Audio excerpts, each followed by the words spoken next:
K2 सतह समंदर से 8,611 मीटर की बुलंदी पर वाक़या दुनिया का दूसरा बुलंद तरीन पहाड़ है। ये कराकोरम रेंज में पाकिस्तान और चीन की सरहद पर वाक़या है। अगरचे एवरेस्ट की चोटी इससे ज़्यादा ऊंची है, लेकिन K2 पर चढ़ाई एवरेस्ट के मुकाबले ज़्यादा मुश्किल और ख़तरनाक है।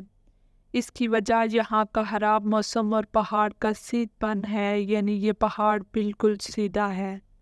दुनिया के 5 बुलंद तरीन पहाड़ों में से सबसे ज़्यादा खतरनाक K2 है। इसकी चोटी पर जाने वाले हर 4 में से एक शख्स पहाड़ पर ही मर जाता है। इसको वहशी पहाड़ और कातिल पहाड़ के नाम के तौर पर भी जाना जाता है।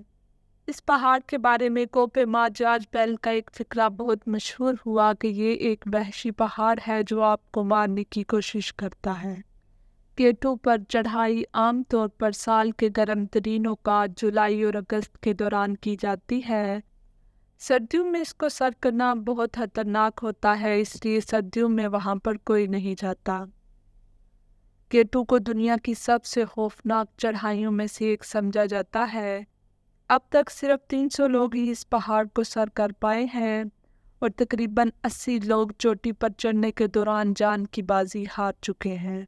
2008 में एक ऐसा वाक़या पेश आया कि इस पहाड़ पर 11 लोग अपनी जान हार गए और कई जख्मी हुए।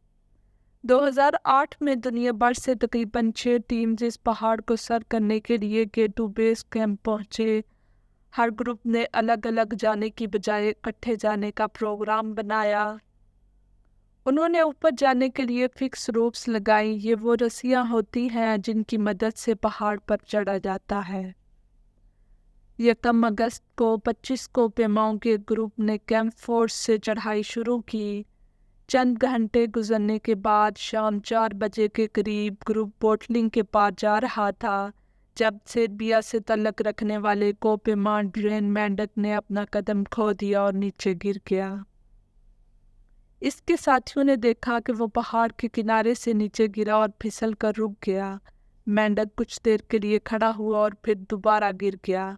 इसके साथियों ने इसकी मदद करने की कोशिश की, लेकिन बहुत देर हो चुकी थी और मेंढक मर चुका था। ट्रेन मेंढक को बचाने की कोशिश के दौरान दूसरी मौत वाक़या हुई। ये पाकिस्तानी पोर्टर जहान बैग था।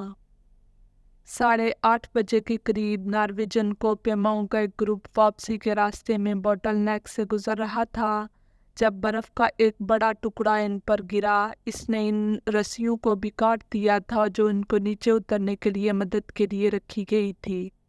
जैसे ही बारी तेज बर्फ ग्रुप पर गिरी, नॉर्वेजन के कोपे मां राल्फ बे अपना तवाज़न खो बैठे और नीचे गिर गए।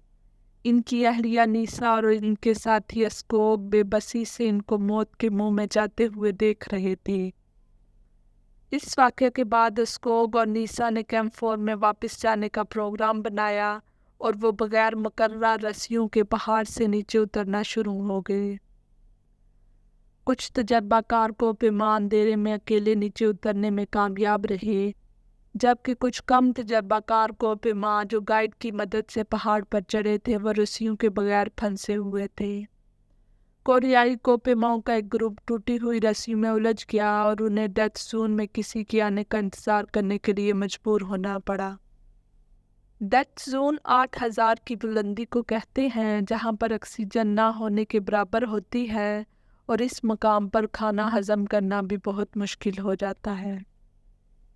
अगरचे K2 पर चढ़ना वाज़े तौर पर ख़तरनाक है, लेकिन चोटी से उतरना उससे भी ज़्यादा ख़तरनाक है, क्योंकि ज़्यादातर लोग चोटी से उतरते हुए अपनी जान गंवा बैठते हैं। इसकी वजह यह है कि डेथ जोन में ऑक्सीजन की इंतहाई कमी वाक़या हो जाती है।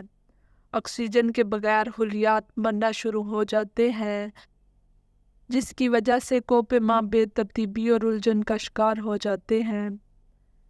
जैसे ही वेन डी जियोल और डीओ ब्रैड सिमिट से रवाना हुए, डीनो ब्रैड काहिल और बेतरतीब दिखाई दे रहा था। डीनो ब्रैड ने वैन डी जियोल को अपने आगे जाने का इशारा किया। फिर अचानक वैन डी जियोल ने पीछे मुड़कर देखा तो डीओ ब्रैड पहाड़ के किनारे से फिसल गया था। इनमें से नेपाल का एक कोपेमा ज्यूमिक बूटे केटू के खतरनाक हिस्से बोटलनेक में फंस चुका था। ये जगह इंतहाई फिसलने वाली होती है। इसके दोस्त ने इसकी मदद करने की कोशिश की, लेकिन ये दोनों फिसल कर गिर गए और अपनी जान गंवा बैठे। बोटलनेक के हिस्से में एक फ्रेंच कोपेमा भी फंसा हुआ था। इसके साथ पाकिस्तानी पोर्टर मेहरबान करीम भी था। उसने नीचे उतरना शुरू किया, लेकिन 10 मिनट के बाद वो नीचे गिरकर मर गया और इसके बाद मेहरबान करीम भी फिसल कर गिर गया और मर गया। कोरियाई कोपेमा और इनके शेरपा अब भी डेथ जोन में फंसे हुए थे। कोरियन टीम के सरबराह ने 2 शेरपाओं गजनते सेरिंग और पासिंग बूटे को हुक्म दिया कि वो इन सब को नीचे ले आए। मार्को कम्फोर्टला और मैकडोनल्ड ने इन कोरियाई कोपेमाओं की मदद करने की कोशिश की। वो कई घंटों तक इनको बचाने की कोशिश करते रहे, लेकिन ऐसा नहीं हो सका और मजबूरन इन लोगों ने कोरियन को छोड़कर नीचे जाना शुरू कर दिया। लेकिन हैरत अंगेज तौर पर मैकडोनल्ड अचानक ऊपर की तरफ चढ़ना शुरू हो गया। ये ऊपर चढ़ रहा था कि अचानक बर्फानी तूफान आ गया, जो मैकडोनल्ड और 3 कोरियन को अपने साथ बहा कर ले गया। अब सुबह के 5 बजे थे। एक्सपेंडिचर का लीडर वैन रूइजन केटू पर ही सो गया था। इसने पानी की कमी दूर करने के लिए बर्फ भी खाई और इसको ठीक से कुछ दिखाई नहीं दे रहा था। ये अपनी जान बचाने के लिए आखिरी कोशिश करते हुए 3 घंटे तक नीचे उतरता रहा। यहाँ इसको नेपाली पोर्टर पेम्बा मिला। पेम्बा ने इटालियन कोपेमा कम्फोर्टला को नीचे उतारने में मदद की। पेम्बा को यहाँ वैन रूइजन भी मिल गया और इसने इसको भी नीचे उतारने में मदद की। कम्फोर्टला और वैन रूइजन की उंगलियां सर्दी की वजह से काम नहीं कर रही थी। इस वक्त तक पाकिस्तान आर्मी के हेलीकॉप्टर जख्मियों की मदद करने केटू की तरफ रवाना हो चुके थे। आर्मी ने जख्मियों को रेस्क्यू करके स्कर्दू के अस्पताल मुंतकिल कर दिया। इस एक्सपेंडिचर में 11 लोग अपनी जान की बाजी हार गए और कई कोपेमा जख्मी हो गए।